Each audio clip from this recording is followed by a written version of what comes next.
Welcome, everybody. This is Eric Cook with WSI, and I would like to thank you for joining me to the second of what I hope is going to be many, many more Banker Education Series webinar shows. This is for May of 2015, and today we're going to talk about Apple Pay. What the heck is it, and why should banks care? Before we go ahead and get started, just want to provide a little bit of a background here so you can see the Banker Education Series. You have, hold on just a second, we got the dog barking.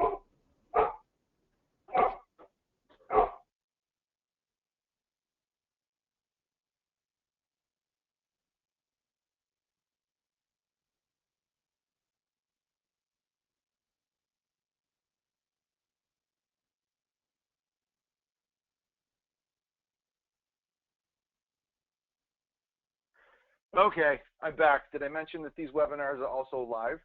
Sorry about that.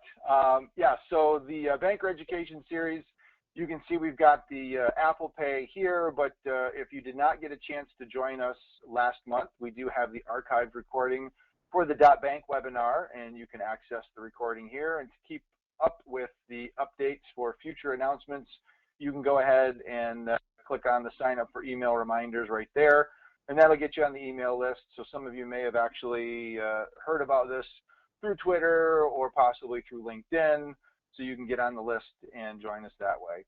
So with that out of the way, I want to also encourage you, if you have questions or comments that you'd like to share during today's webinar, please feel free to do that. You can use the control panel and the question and answer section there. Just go ahead and type those in. And when we have a break in the action or something that needs to be asked for clarification, I'll go ahead and ask those, and we'll get Kathleen to go ahead and comment. With that out of the way, it is my great pleasure to welcome a fellow recovering banker, Kathleen Craig, founder and president, CEO, and all-around great gal over at HT Mobile Apps. So I'm making the presentation, controls go over to her so she can share her screen. So Kathleen, make sure that you've got that. There we go. So, Kathleen, welcome to my show. Appreciate you joining us. Thanks, Eric. Hi, everybody out there.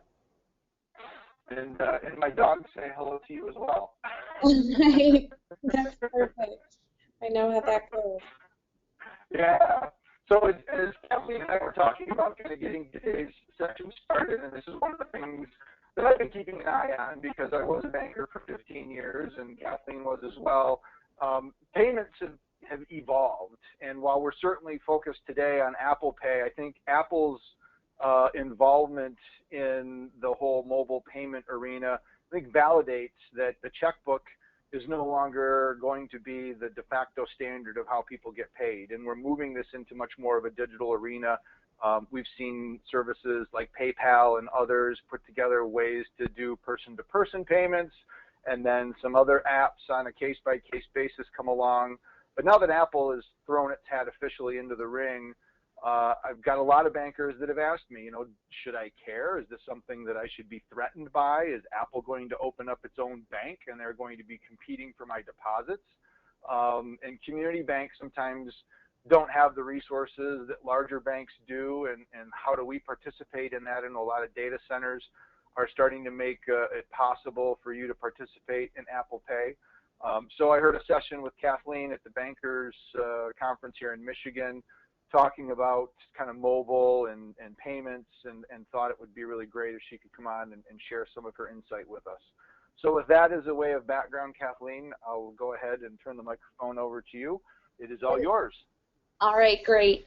Thank you so much, Eric, and hi, everybody. So as Eric mentioned, this all came about because I was preparing for a Michigan Bankers Association talk that I gave a couple months ago on what's next for mobile. And as I was preparing the presentation, I realized I have an iPhone 6, and I had set up my debit card for this whole Apple Pay thing I had heard so much about, but I still hadn't used it. I had had the phone for a month, set up my debit card, but then had done nothing with it. So in order to get up in front of the bankers and talk about it, I realized I really needed to dive in and learn a bit more.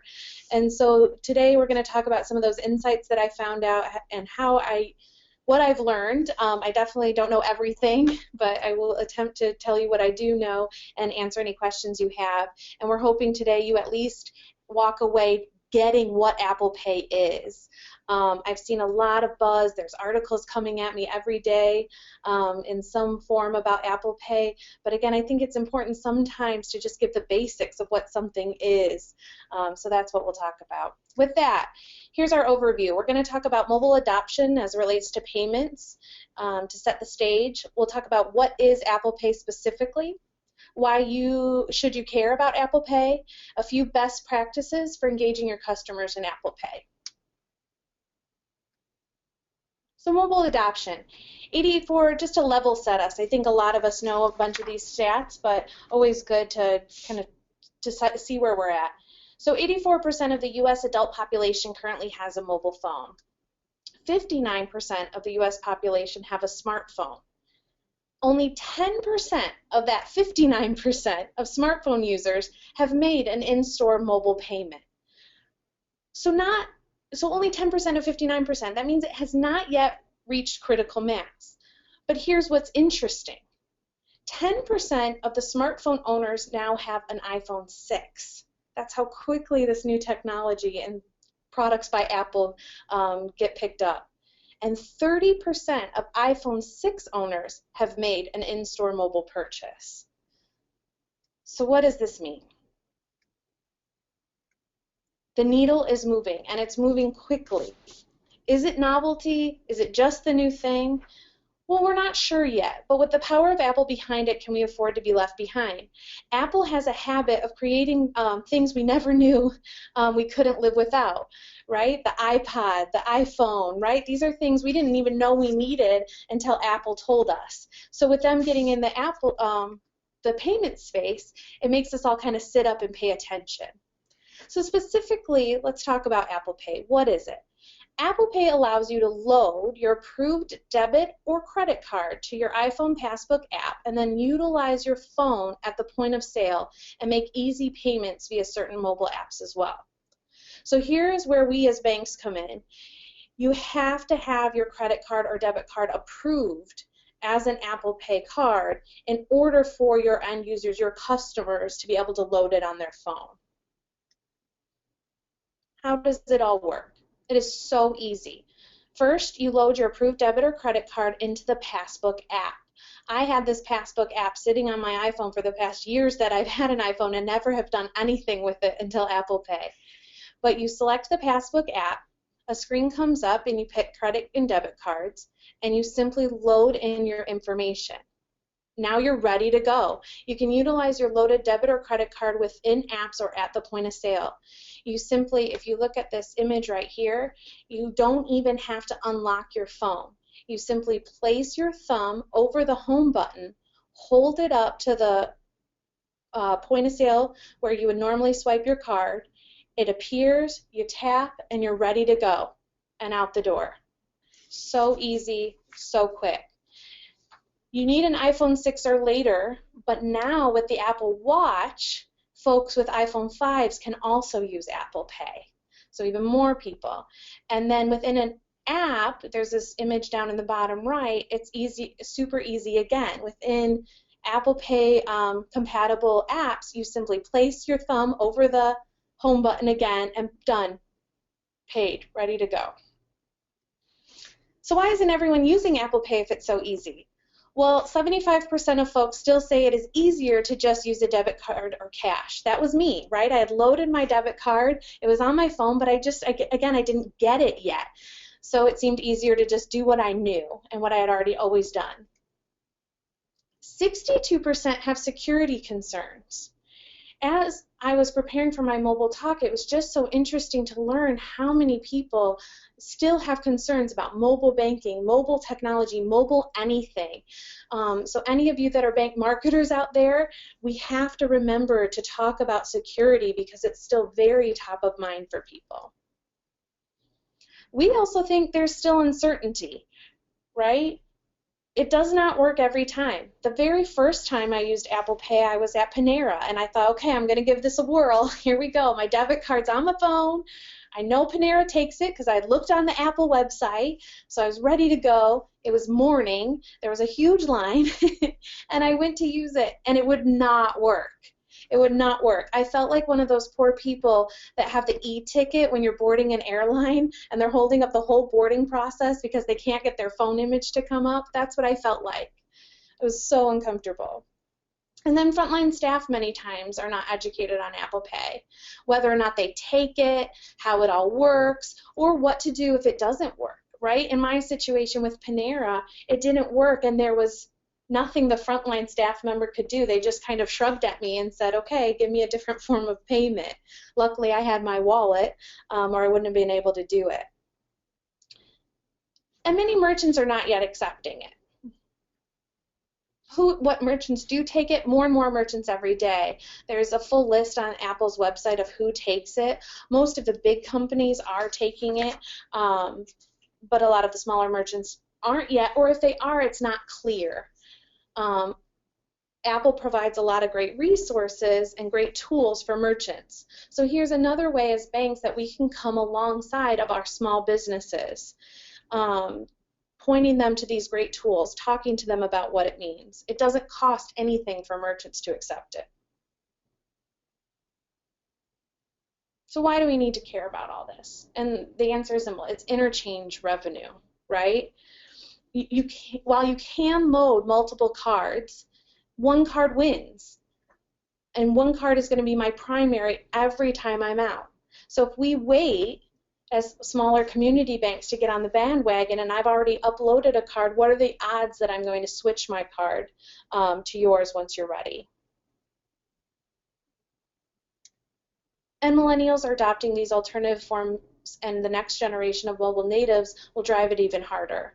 Anecdotally, my 12-year-old daughter said, the first time she saw me use it at Myers, she said, oh, wow, that is so cool. All I'll ever need is my phone. Right? For her, it just seemed so, of course, yeah, absolutely. I'll never have to carry a purse or a wallet, just my smartphone, which I'm already attached to anyway. So best practices, how do we engage with Apple Pay? Train your coworkers. Show them how to use it. Have an iPhone 6, either yourself or someone on your team or a bank iPhone 6. Talk with them about what it is. Again, I think so many articles out there are on statistics and high-level stuff, but tactically people just need to know what it is and how to use it, just like we talked about today. Reward them for trying it out. I think it's always a great thing when we have a new product or service that we're rolling out in our institutions to reward our coworkers, have fun drawings, give away iTunes gift cards, make a lot of fun out of any new product or service that we're doing. Communicate regularly and simply to your customers that you have Apple Pay. Remember that the first time you do a marketing campaign, maybe someone doesn't have an iPhone 6. But if you do it again 2 weeks later or a month later, now they may have an iPhone 6 or an Apple Watch and be ready to go. Web banners, social media, lobby signs are all things that I've seen work very effectively. YouTube videos are cheap and easy to do and a perfect solution for this particular product. Again, being able to just YouTube you using it or someone using it at a point of sale and having that video on your website to, again, help people be comfortable with it. Having a link on your website to the merchants who accept it so people can get over some of that discomfort as they're walking into merchants knowing that they take it is always great. And then address security. Do this with regular mobile banking also. Again, what I've learned is that mobile banking security concerns are still there, let alone a product like this. I heard someone say when I was discussing Apple Pay, as if losing my smartphone wouldn't be stressful enough. Now I have all my card information on it, right? And those are real legitimate concerns. So we need to reassure people about that. And then communicate to your small business customers and help them understand Apple Pay, how to accept it, how to share it once they have it. I think this is a huge opportunity for us to be a partner with our small businesses and add value to what they're doing every day by coming alongside as an expert and helping them? Could you host a lunch and learn and invite them in and talk to them about how they can accept it and take them to the Apple website and show them the various tools that Apple offers to help them? And lastly, security falls completely on the financial institution. So it's really important, if you do decide to go down the path with Apple Pay and you do decide to sign up, a couple of things to be aware of. First, if you're thinking about doing it, there's long lines and wait times to get set up. So you want to talk to your merchants, your card merchants right away.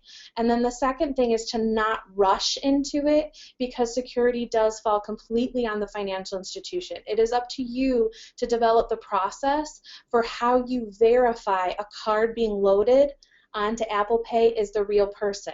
So a lot of the fraud, you may have heard about that there's been a lot of fraud with Apple Pay, and there has, because of Apple's desire to make a frictionless process and to make it easy and simple. Many banks rushed to get it out and didn't think through the verification process. So thieves now have a stolen debit card in their hand. They can quickly load it onto the phone with no verification and be off to Target purchasing things. So it's important that you have a solid verification process in place before folks can use it. You cannot explain and train enough. Again, with all the media out there, people at this point feel they should know, but most do not. And also talk with your credit and debit card providers and understand where they're at with Apple Pay, when they're going to roll it out, how much it is, how long it takes, so that you can be ready for when the time is right for your institution. We have some resources for you on our website. We have a Gearing Up for Apple Pay checklist. I gave a couple links of where the list of current merchants are if you want to give it a try at a local merchant in your area. Apple does list all banks and credit unions that take Apple Pay on their site. So you can see there currently is 300, I believe, banks and credit unions signed up, more every single day. So it is quickly becoming a must-have versus a nice-to-have. So with that, I'll turn it over and have a discussion. What questions do you have? Excellent. As an Android user myself, I am somewhat envious of the Apple Pays out there, because I'm not going to be able to experience that. I don't know if Apple Pay will ever go outside of Apple and make it available to the rest of the world, but you know, I alluded at the beginning that there are other payment mechanisms that are coming along that are cross-platform, but certainly the fact that Apple is kind of leading the charge in this, I think, legitimizes the fact that we're to the point where this is something that needs to be given serious consideration. One of the comments that I have heard a lot of, and I know you had talked about the security issues with regards to onboarding a card, and obviously there have been some hiccups there. But one of the things that I've heard about Apple Pay that has some positives behind it is the fact that the tokenization of the transaction itself is done as a one-time effort, and it's not something that can linger around in a database and be used to identify individuals or be reused again, like some of the big breaches that we've seen, like with Target and Home Depot and some of the others. Do you have any comment or thoughts on that with regards to it works once and then that's it, and how that's going to maybe benefit or change the way that other payments need to be processed given the identity theft and security issues that are out there these days?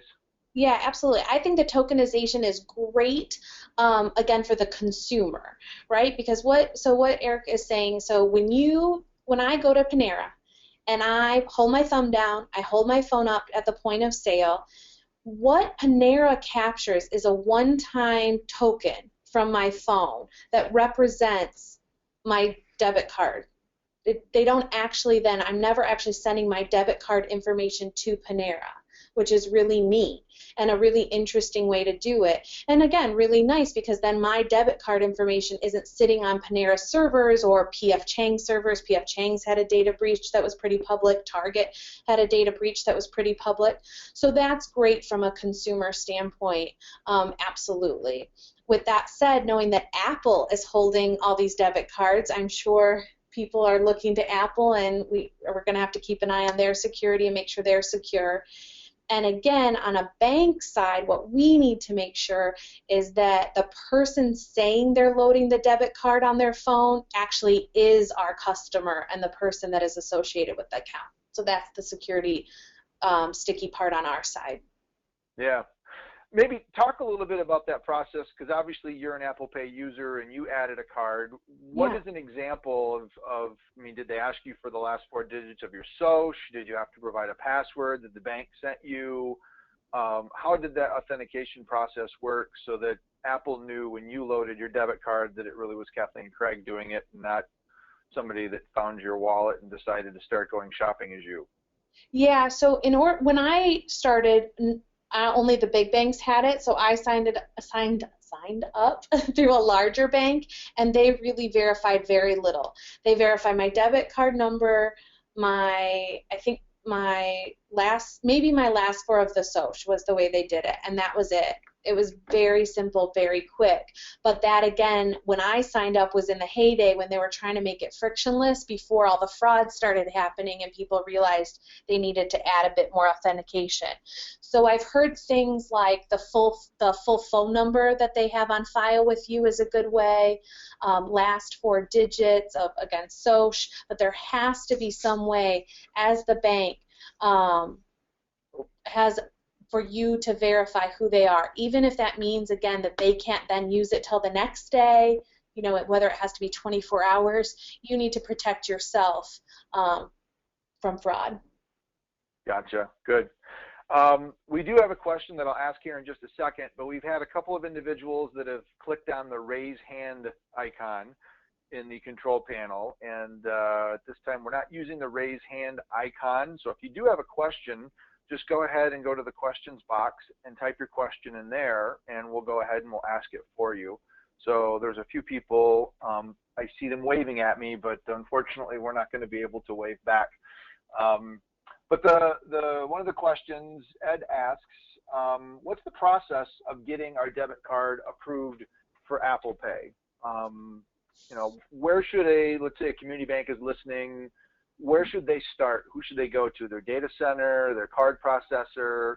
Great question, their card processor. So if you're using Fiserv card services, you'll go to them. Whoever your card processor is, and again, so if you're using 2 different ones, I know at my community bank, we used someone for our credit cards and we used someone for our debit cards. If you want to have both as a part of it, you will need to go to both and work with them. And so again, that's where some of the wait times and everything and getting in queue are important if you're considering it, to at least know what that lead time is for your merchant or your card provider. And if they're even there yet, it's a right. Yeah. Good. Okay. This may have more of a general, I guess, applicability to the iPhone than necessarily Apple Pay. But you talk about, you know, if you lose your phone and you've got Apple Pay set up, talk maybe a little bit about the security things when you're going through training and educating your customers about how to use it. Because I know Apple Pay, being on an Apple device, the iPhone 6 is a very nice fingerprint reader. That same style of reader has now come to Android for the first time in the Samsung, you know, 6, and the Curve used to be able to swipe your finger and hopefully it would catch. Now you can just touch it, much like the Apple. But you know, talk about locking your phone, maybe remote wipe capabilities. So if you lose your phone, you can go ahead and strip it of all the data. Any thoughts on that? Yeah, you know, again, in order for Apple Pay to work, you need your thumbprint, so that's what's nice. The debit card number is not then locally stored right on your phone, so that's also nice. So if someone does get a hold of your phone, they can only use it if they also have your thumb, and they can't then back read your debit card. With the image that comes up of your debit card only has the last, I think, 4 showing, if that. I'm looking right now. Yep, the last 4 doesn't have the security code on the back showing, doesn't have your signature, so they can't get very much from that. and iPhones can be wiped remotely if you do lose it. They're easy to turn off. I always encourage people to have my iPhone on, the locator, where you can remotely lock the phone. It's a great service and a great app that comes within the iPhone that you should always, I think, if you're going to load financial information on, have turned on. Cool. Good. Good. Another question came in. This one is from Ken. Is the tokenization process makes this an EMV transaction if the bank is certified to process EMV transactions? I don't know the answer to that. You'll have to ask your card provider. From my understanding, Apple Pay, even if you have EMV, Apple Pay is separate and a separate agreement. I believe also because banks have to pay a different fee structure for Apple Pay. Okay, gotcha. All right, we have another question here. Wade says, at a certain level, Apple just becomes another kind of third-party possession of our client's card number, et cetera. Reg E liability remains unchanged. How is this less risky than a retailer? Does Apple underwrite any of the security? Why it's less risky, again, is now as an end consumer, if you think about it this way, now Apple has my debit card, but Panera, Target, Meijer, and P.F. Chang's, let's say, don't have it. Now only Apple does. So again, it's the same risk that perhaps that Apple will be hacked as much as Target, but they had it already for iTunes. They're used to this level of security. They're very, they're one company versus me having it all over. And then think about small businesses too, right? Now again, instead of small businesses having it, it's just at Apple. Sure, but the Reg E disclosure, excuse me, the Reg E protection from a consumer, let's say Apple gets hacked, like Sony, there's I've heard an FBI agent present a number of times, and he says there's two types of companies in this world. There's companies that know they've been hacked, and there's companies that know they haven't been hacked, but pretty much everybody could have very well been hacked. And of course, he's an FBI agent. He sees the underbelly of all these bad guys, so you kind of take that with a grain of salt.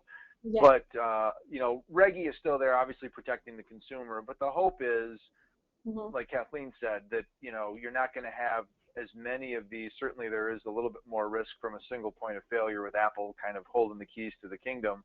But the Reg E liability protection from the consumer's perspective is still there. So if they notice that there's a fraudulent charge, whether or not it goes through Apple Pay, they still are required to notify the bank, and there's still going to be some protection the bank has to make sure that they're not at a loss as long as they abide by all the Reg E requirements.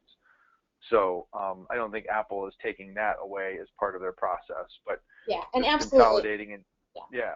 I wouldn't pretend to say that this means everything's more secure. What I would say is it's easier to use. It's, again, I already have my phone out. My phone's in my pocket. All I have to do is pull it out, tap it. It's easy to use. Millennials are adopting it very quickly. iPhone 6 users are adopting it very quickly. So not sure if it's more or less secure, but it's definitely, once you get it set up, more convenient for whoever gets my primary cardholder position. So that's how I would look at it as a bank, for sure. Yeah. So one of the other comments that I just kind of was taking notes as we were going through the slide deck, I know one of the reasons why banks should be concerned, and I know you talked about interchange income and the fact that the consumers are preferring this, but I think you need to take a look at consumer control and who ultimately is going to own that consumer. Is it going to be the big bank with the giant rewards program credit card that the customer is using, or is it going to be their community bank where they get great service and great attention, and that's the card that goes in there first? And because it's somewhat transparent, and once the card is set up, I don't see a lot of people going back in and making changes to it. The card's there. It's going to be easy just to leave it. If you want to really make sure that you control that customer relationship and those transactions, especially from a community banker's perspective, to remain relevant in the eyes of the consumer, you want to make sure that you're there to be able to participate. And then when you get there, most community banks are not early adopters to this because it was just available to the really big banks first.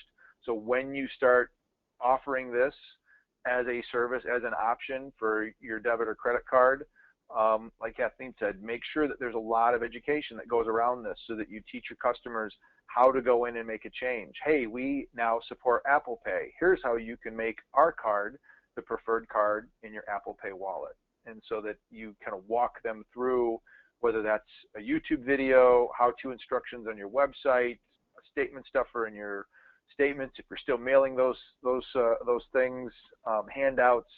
Those are all items that certainly are necessary to get them to be part of that. So we have an FYI, so let's see what Bill says. Apple requires the issuer to send notification when their customer provisions a token as part of the authentication process, FYI. And I know Bill has somewhat of an insider perspective here, so we appreciate that. So there is a requirement on Apple's part to make sure that the token kind of gets sent through that whole process as part of that authentication. So that's good. And then as a follow-up to the prior question with regards to Reg E, yes, that does make sense, but now there's the feeling that we're somewhat hyper-dependent on Apple's security. Mm-hmm. And certainly there's I hope that they appreciate this obligation. Yes. We agree with you 100% on that. So yeah, they're gonna have a lot of information as part of their process. And I don't know, I thought I had read somewhere that the tokenization even goes to the extent at the Apple level, but maybe not. Maybe they actually do have the card information themselves, and the tokenization just takes place as the transaction is completed. That now causes me to think I'm going to need to do a little bit of research on this just to see if there is, to what level Apple is taking steps to protect, because that kind of raises a good point there. I hadn't really thought about that, but yeah, that's a good point. Cool.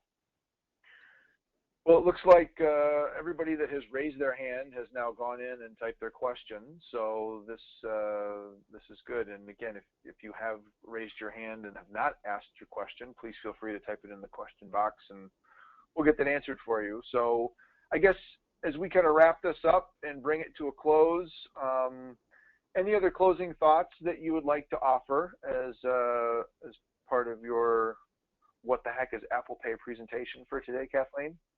No, just thanks everybody for coming on, and if we at HT Mobile can be of service, please let us know, and thanks Eric for having us. Yeah, excellent. Well, good. Well, I think that's going to be a wrap. Hopefully you all know how to get a hold of myself. You can go to the poweredbywsi.com/BES for Banker Education Series, and that will take you to the page.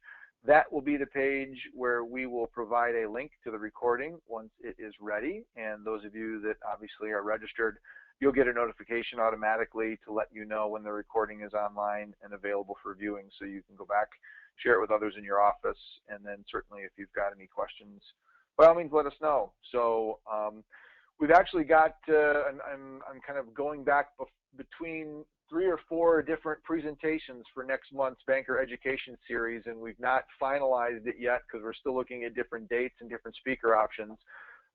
So I don't have a formal date next month, but we will be back again next month for the 3rd installment of the Banker Education Series. So I hope that you decide to join us again and are able to participate. I also want to mention I do a weekly webinar show that is called Free Webinar Wednesdays, and that is not necessarily all banker related stuff, but we get into areas with regards to social media, personal coaching, just a variety of different things that people are interested in. And so I partner up with a gentleman by the name of Jeff Simpkins of Community Bank Consulting. He and I knew each other back in our banking days, and we partnered up and been doing our webinar show now going on our 6th year. So if you'd like to join us at that, visit freewebinarwednesdays.com, and who knows, we might see you Wednesday afternoon at 1 p.m. Eastern Time on that show. But until then, signing off for this episode of the Banker Education Series. Appreciate you taking the time to join us today, and we'll hopefully see you back again in June for our 3rd episode. Until then, have a great week and a great month, and those of you that are joining us here from the States, have a great Memorial Day weekend. Take care.